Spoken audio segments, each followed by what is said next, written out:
بسم الله الرحمن الرحيم اللهم صل وسلم وبارك على سيدنا محمد وعلى آله وصحبه والتابعين.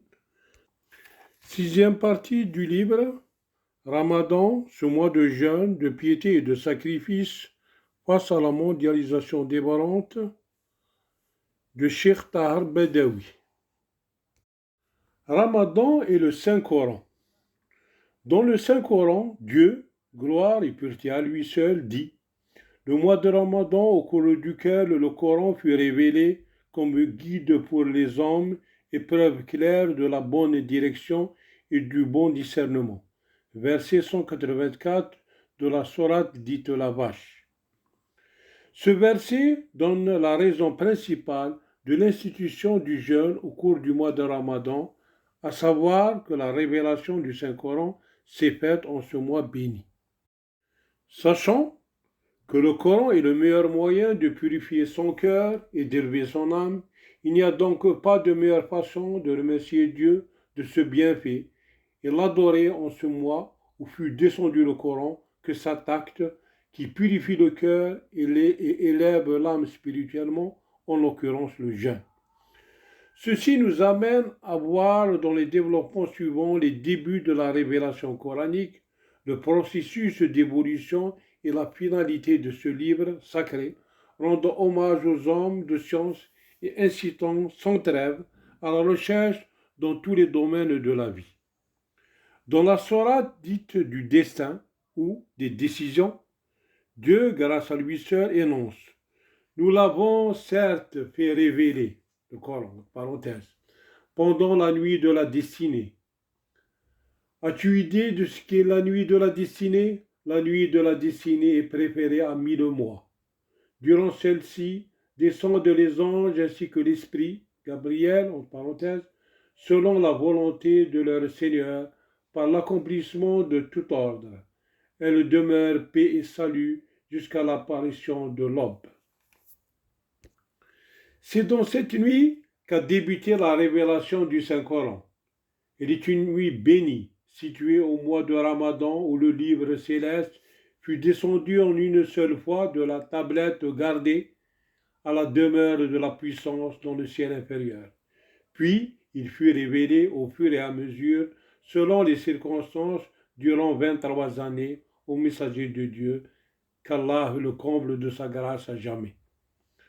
Puis, pour montrer la valeur de cette nuit, Dieu dit à son prophète: as-tu idée de ce qu'est la nuit de la destinée? La nuit de la destinée est préférée à 1000 mois.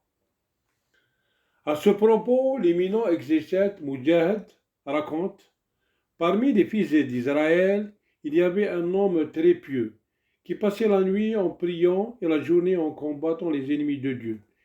Et durant 1000 mois, soit environ 83 années, les compagnons du prophète, que Dieu agrée leur âme, s'étonnèrent de son faire.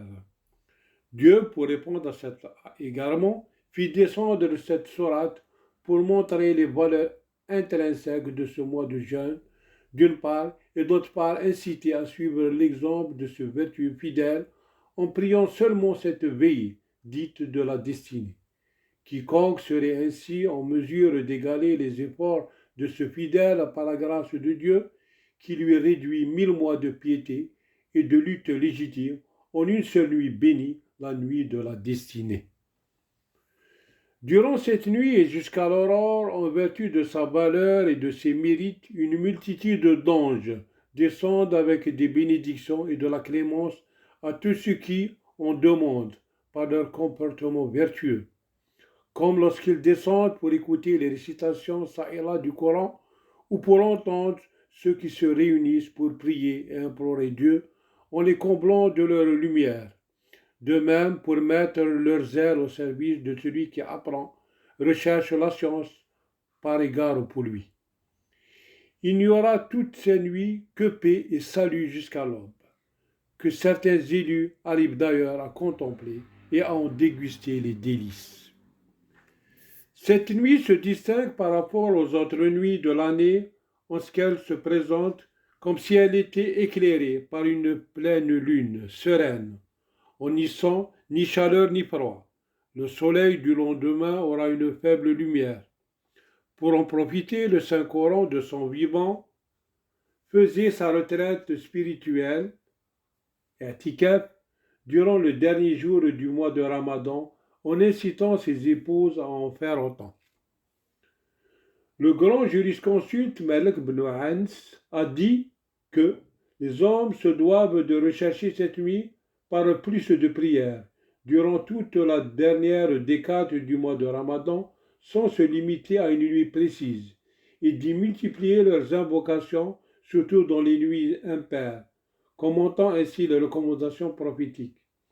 Notre mère, épouse du prophète, Aïcha, que Dieu agrée son âme, dit un jour au prophète: si j'arrive à contempler cette nuit, qu'est-ce que je devrais implorer? Le prophète lui répondit: dis, grand Dieu, tu es le pardonneur par excellence, tu aimes le pardon, pardonne-moi. Pour ce qui est de la révélation du Saint-Coran, notre mère noble, Aïcha, épouse du prophète, que Dieu l'agrée, raconte, comme le rapportent plusieurs sources officielles. Les visions pieuses lui furent au début de la révélation. Le messager de Dieu, salut du bien sur lui, ne voyait l'une d'elles sans qu'elle soit telle la clarté de l'aube. Puis le prophète, aimant la retraite, se retirait dans une grotte appelée Hira, où il s'adonnait à des pratiques cultuelles, surtout de méditation, après avoir emporté avec lui de quoi se nourrir. Pendant cette période d'isolement, ensuite, il retournait chez lui pour demander à son épouse, dame noble Khadija, mère des croyants, que Dieu l'agrée et l'accueille parmi les siens, de lui préparer de nouveau sa nourriture et retourner poursuivre sa cure spirituelle jusqu'à ce que la vérité lui fût rapportée dans la grotte susvisée. Un jour, l'ange y vint soudainement lui dire: lis. Je ne sais pas lire, lui répondit le prophète, qui raconta avec précision ce récit. Il m'étreignit au point de me faire perdre toute force. Puis il me relâcha en me disant: lis. Je ne suis pas de ceux qui lisent, répondis-je. Il m'étreignit pour la deuxième fois au point de me faire perdre toute force. Puis me relâcha en me disant: lis. Et moi de répondre: je ne sais pas lire. À la troisième fois, il m'étreignit au point de me faire perdre toute force. Puis il me relâcha en me disant: lis au nom de ton Seigneur qui a créé l'homme d'une adhérence. Entre parenthèses, caillot de sang. Lis, et ton Seigneur le plus généreux, qui enseigne par la plume, enseigne à l'homme ce qu'il ignore. Le messager de Dieu, que notre Seigneur le comble de sa grâce à jamais, en retenant les paroles de la lumière divine et à cœur frémi, il entra chez son épouse Khadija, qui, émue de cette surprise, lui dit: couvrez-moi, couvrez-moi. On l'enveloppa jusqu'à ce qu'il retrouvât son état normal. Il dit alors à son épouse: qu'ai-je donc? Il lui raconta l'événement et lui dit: j'ai cru que j'allais mourir. Elle lui répondit par grande sagesse et force de caractère: non, par Dieu, sois tranquille. Dieu ne te couvrira guère de honte, car tu maintiens le lien de parenté, tu ne dis que la vérité, tu donnes aux démunis, tu héberges les hôtes et tu viens au secours des victimes de vicissitudes du droit. La noble épouse de Khadija partit en sa compagnie chez son cousin, un homme très âgé, atteint par la cécité, mais cependant érudit et amoureux de la science théologique, appelé Waraqa ibn Nawfal. Celui-ci se fut converti au christianisme au temps pré-islamique. Il savait écrire l'arabe et savait translater de l'évangile ce que Dieu voulut qu'il fasse. En arrivant chez son cousin, la noble Khadija lui dit: ô cousin, écoute ce que va te raconter ton neveu. Waraqa demanda avec ardeur au prophète de s'expliquer. Il lui raconta le déroulement de la scène vécue dans la grotte de Hira. Celui-ci répliqua avec amertume: c'est l'ange confident que Dieu avait envoyé à Moïse. Et là, j'aurais souhaité être jeune et valide pour te soutenir dans ta noble mission. Au moment où te persécuteront tes proches Étonné, le prophète demanda quelques éclaircissements. Me feront-ils expulser alors? Waraqa de répliquer, certainement, car quiconque apporte ce que tu as apporté est aussitôt considéré comme ennemi, et donc pourchassé de chez lui. Mais Waraqa ne tarda pas à mourir, et la révélation fut interrompue un bon moment. Ces versets furent les premiers révélés du Saint-Coran, la première miséricorde que notre Seigneur envoya aux hommes. C'est aussi le premier bienfait divin qu'on ne peut égaler dans ce domaine. En ce sens, après avoir créé l'homme à partir d'une goutte de sperme, puis d'un caillot de sang, il l'a favorisé par un grand honneur, qui est la science, restant la caractéristique des fils d'Adam, lesquels se voient, de par cette bénédiction, mieux considérés aux yeux de Dieu que toutes les autres créatures, et le moyen d'acquérir le savoir de tous les temps, restant la plume clé de la recherche et de la science. Les enseignements de l'islam se fondent en premier lieu sur le Coran et le Hadith, tradition du prophète, et tous les deux se basant sur la révélation divine. En ce qui concerne le Saint-Coran, le prophète Mohammed salut divin sur lui l'a dicté lui-même, fragmentairement par la volonté de Dieu, pendant 23 années de suite, en fonction des besoins incessants des hommes et des problèmes y afférents, soit pendant 10 années à la Mecque et 13 à Médine, d'où les sourates et versets mécois et médinois. La révélation mécoise tend à ramener les hommes par le témoignage de l'unicité, réceptacle des croyances et fondement des lois, à n'adorer qu'un seul et unique Dieu, Allah, et à éliminer des esprits toute forme de polythéisme et d'idolâtrie et de mécréance.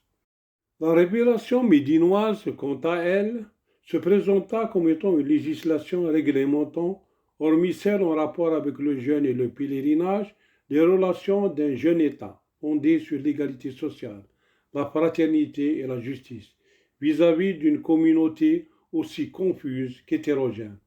3 tribus juives et 2 tribus arabes, el-Aws et el-Khazraj.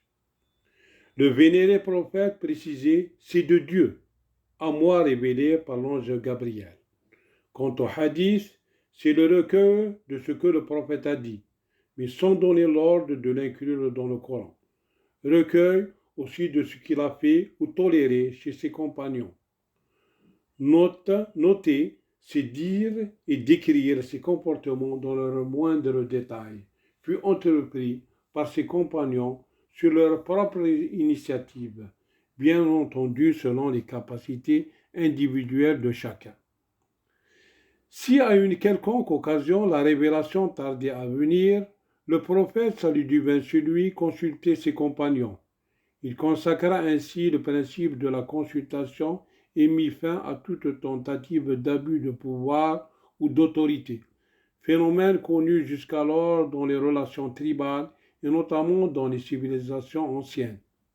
Ainsi, l'on peut distinguer dans la vie noble du prophète 2 personnalités, l'une aussi virtueuse que l'autre, Mohammed le messager de Dieu et Mohammed l'homme avec sa famille et ses semblables.